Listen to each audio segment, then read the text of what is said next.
है करोड़ों सूर्य, लेकिन सूर्य बस नाम के, जो न दे हमको उजाला वे भला किसका। तोड़ दो ये बांध, बहने दो नदी को, दांव पर खुद को लगाकर धन्य कर दो इस सदी। ये उम्र जवानी पाओगे कब दोबारा, ये उम्र जवानी पाओगे कब दोबारा। मुझे प्यार से संवारो, मैं देश हूँ तुम्हारा।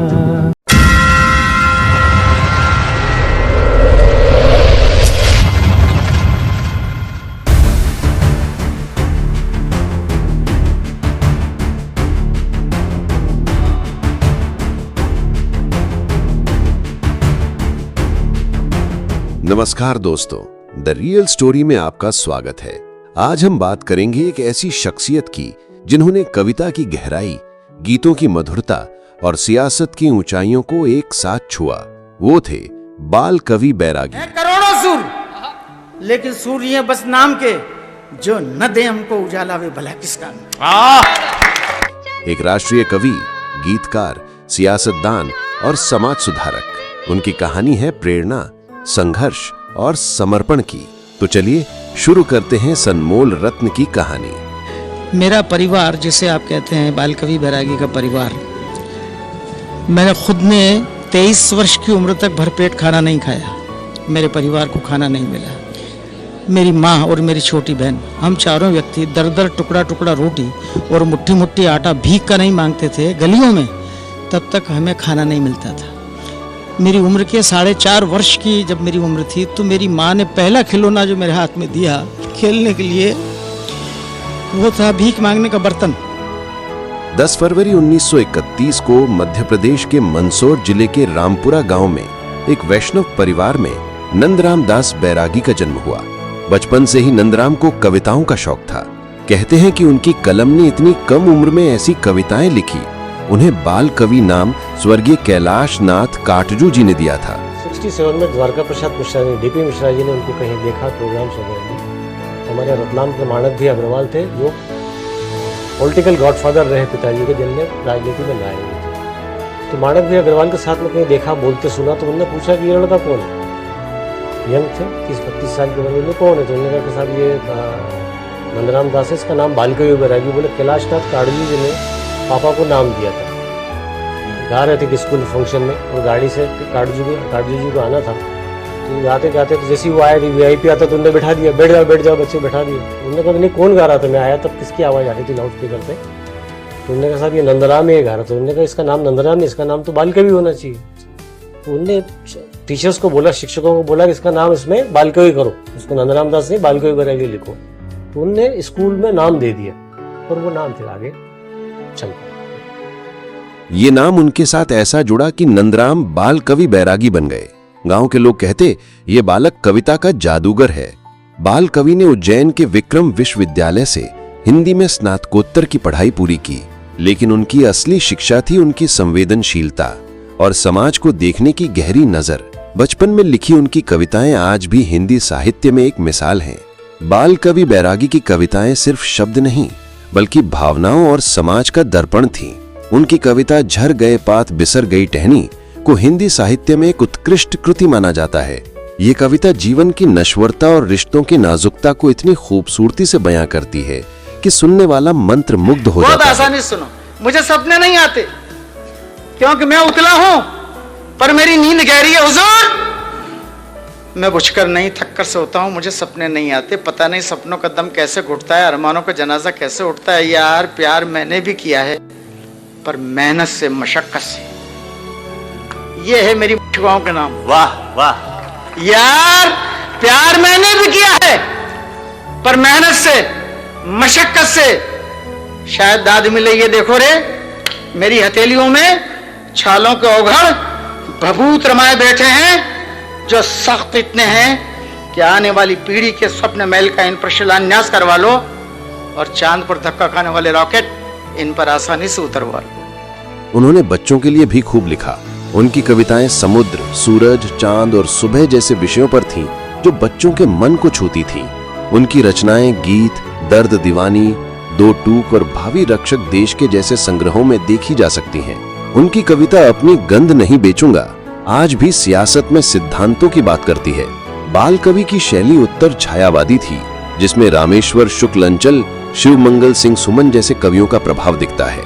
उनकी कविताओं में देशभक्ति, सामाजिक न्याय और मानवीय भावनाओं का अनोखा संगम था। इतना आसान है लिखना। देखिए, वो कहती है मैं गीतों में चांद नहीं ला पाता हूँ। मेरी भी एक वो है, ऐसी क्या बात है यार।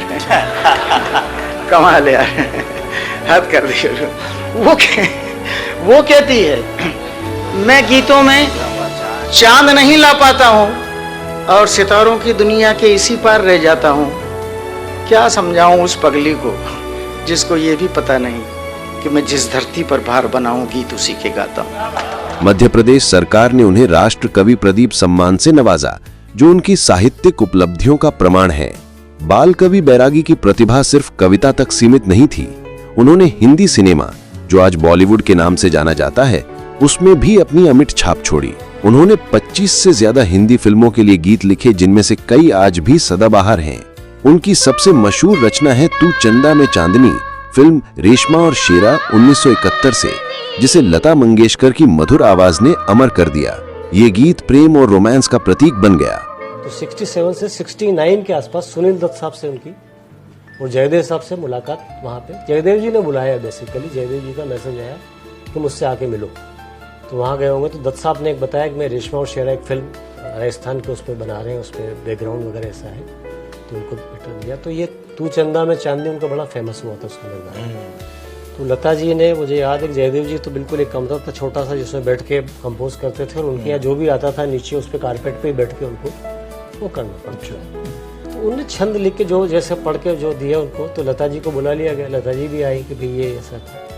तो पिताजी ने जैसे लिखा था तो उन्होंने कहा कि अब तुम ये दे दो मुझे, बाकी क्या करना ये मुझे पता है।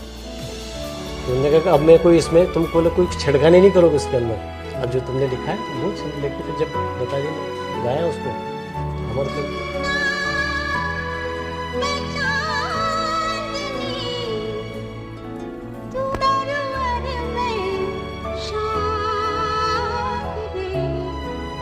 उन्होंने अनकही 1985 में भी गीत लिखे, जिसमें उनकी गीत लेखन की गहराई और संवेदनशीलता झलकती है।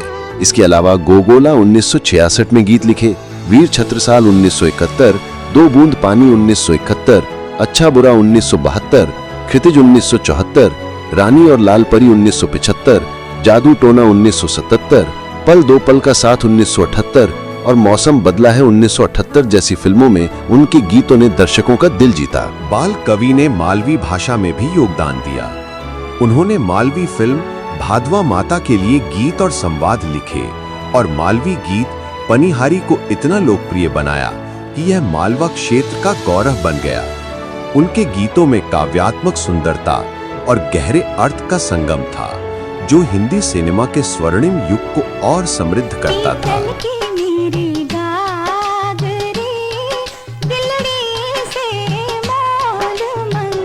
वे कहते थे, मैंने कविता को जन जन की भाषा बनाने का सपना देखा था। मालवी हमारी सांस्कृतिक धरोहर है। बाल कवि बैरागी की जिंदगी का एक और रंग था सियासत। वे भारतीय राष्ट्रीय कांग्रेस के समर्पित नेता थे। 1967 में उन्होंने मध्य प्रदेश के मनासा से विधानसभा चुनाव जीता और 1980 में फिर से चुने गए। इस दौरान वे मध्य प्रदेश सरकार में सूचना राज्य मंत्री, भाषा और पर्यटन मंत्री और खाद्य व नागरिक आपूर्ति मंत्री रहे। बेसिकली वो साहित्यकार बहुत अच्छे थे, नेता बहुत अच्छे नहीं थे, है ना। ये तो एक चूंकि उनके वाक्पटुता, उनका बोलना, उनका सोचना, ये करने, तो डीपी मिश्रा जी ने उनको, चूंकि पटवा जी को हराना था, तो पटवा जी अजय पटवा होते थे उस वक्त में, तो 1967 में पहली बार पटवा जी फादर से विधानसभा में हारे मनासा की सीट से। तो वो उनको जब पटवा जी को हरा के आए तो नेचुरली यहाँ पे उनको parliament secretary DP Mishra ji ने बना लिया। फिर उसके बाद श्यामाचरण जी की जब मिनिस्ट्री बनी, वो हटिगिरी सरकार, संयुक्त सरकार आई, उसके बाद ना तो श्यामा भैया ने फिर उनको पब्लिसिटी, इंफॉर्मेशन और भाषा उसका वो दिया पोर्टफोलियो। 1984 में वे मंदसौर से लोकसभा सांसद चुने गए और 1998 से 2004 तक राज्यसभा सांसद रहे। उनकी सियासत में भी उनकी कविताओं जैसी संवेदनशीलता थी। वे सामाजिक न्याय और नीतिगत सुधारों के लिए हमेशा मुखर रहे।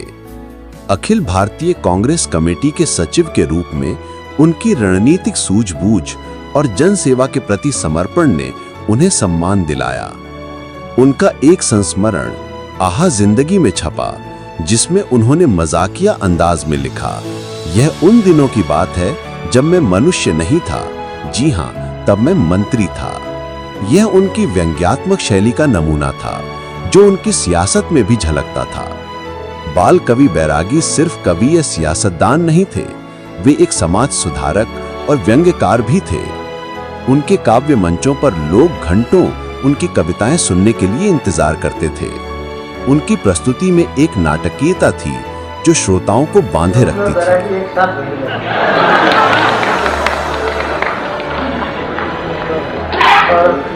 मैं खुद को फकीर का संचालन करना, एक जोगी, एक बैरागी, एक फकीर, भगवान जाने आपका क्या होगा। उनकी कविता चाहे सभी सुमन बिक जाएं, पर अपनी गंध नहीं बेचूंगा, सियासत में सिद्धांतों की बात करती थी, जो आज भी प्रासंगिक है। वे हिंदी भाषा और संस्कृति को बढ़ावा देने के लिए हमेशा सक्रिय रहे। उनकी रचनाओं में सामाजिक कुरीतियों पर तंज और देशभक्ति का जज्बा एक साथ दिखता था। 13 मई 2018 को बालकवि बैरागी ने अपने गृह नगर मनासा में आखिरी सांस ली। 87 साल की उम्र में हृदयाघात से उनका निधन हुआ। उनके निधन पर पूरा मनासा नगर बंद रहा और लोग उनके अंतिम दर्शन के लिए उमड़ पड़े। उनके मृत्यु ने हिंदी साहित्य, बॉलीवुड और सियासत में एक खालीपन छोड़ दिया, लेकिन उनकी रचनाएं, उनके गीत और उनकी सियासत आज भी जीवित हैं।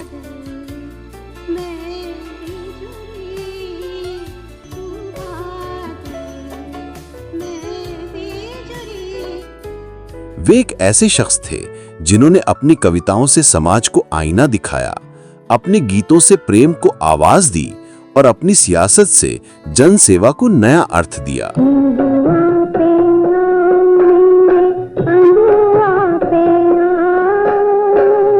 बाल कवि बैरागी की कहानी हमें सिखाती है कि प्रतिभा और समर्पण के साथ कोई भी व्यक्ति असाधारण बन सकता है। उनकी कविताएं, उनके गीत और उनकी सियासत हमें हमेशा प्रेरित करती रहेंगी। दोस्तों, अगर आपको ये कहानी पसंद आई तो लाइक, कमेंट और सब्सक्राइब जरूर करें। द रियल स्टोरी पर मिलते हैं एक नई कहानी के साथ। धन्यवाद। जय हिंद। जवानी पाओगे कब दोबारा, ये उम्र ये जवानी पाओगे कब दोबारा, मुझे प्यार से सवार